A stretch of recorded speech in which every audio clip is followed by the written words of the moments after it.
दिनै दादगारि दालाय दुलाराय बर' फरायसा आफादनि बानजायनायाव रुंसारि रानखो नार्जारि बिथांखौ गोसोखांनानै जों गामियारि जोलुर बादायलायनाय होदोंमोन। बेयाव आं गिबियावनो बे खेलाखौ बानजायगिरि दादगारि दालाय दुलाराय बर' फरायसा आफादनिसिम साबायखर जासिदों। दिनै जाय मोननै हानजा से नं धोरोमपुर लोगोसेनो से नं खाग्राबारि मोननै हानजानि गेजेराव गेलेनाय जोबोद मोजाङै जादों। नाथाय जोबथा फाइनाल हिसाबै से नं धोरोमपुर गामिया ट्राइबेकारनि गेजेरजों देरहासार जानो हाबाय। दा जों मिथिगौ बर' हारि हिसाबै जोंना फुटबलाव जोङो बयबो बिखात। बर' हारिनिफ्राय दिनैहाय गोबां नेसनेल लेभेल इन्टारनेसनेल लेभेलसिम गेलेगिरि जों मोनहैनो हाबाय। एग्जाम्पल हिसाबै दुर्गा बर' बिथांमोन दं, हलिचरन नार्जारि बिथांमोन दिनै गेलेगासिनो दं।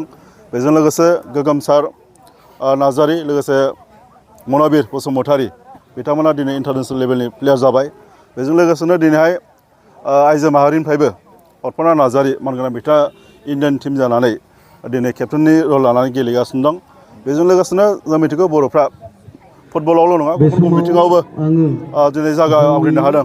बक्सिं गेलेनाय, बिदिनो आर्सारि गेलेनाय, गुबुन गुबुन बिथिङाव दिनै बर'फ्रा गेलेनायनि गेजेरजों प्रिथिबियाव मुंदांखा जानो हादों बा नाम खामायनो हादों।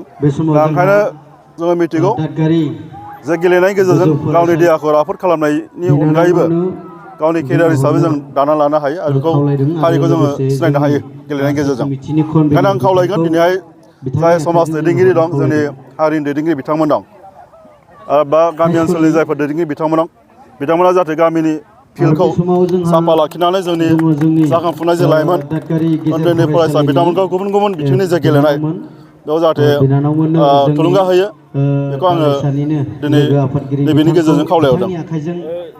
नैबे ओनसोलाव गोबां जेंना दङ, दा फरायसालिनि जेंना दं, हान्था मेलानि जेंना दङ, बिनि सायाव सरकारनिसिम माबाफोर बुंहरनो सानो नामा?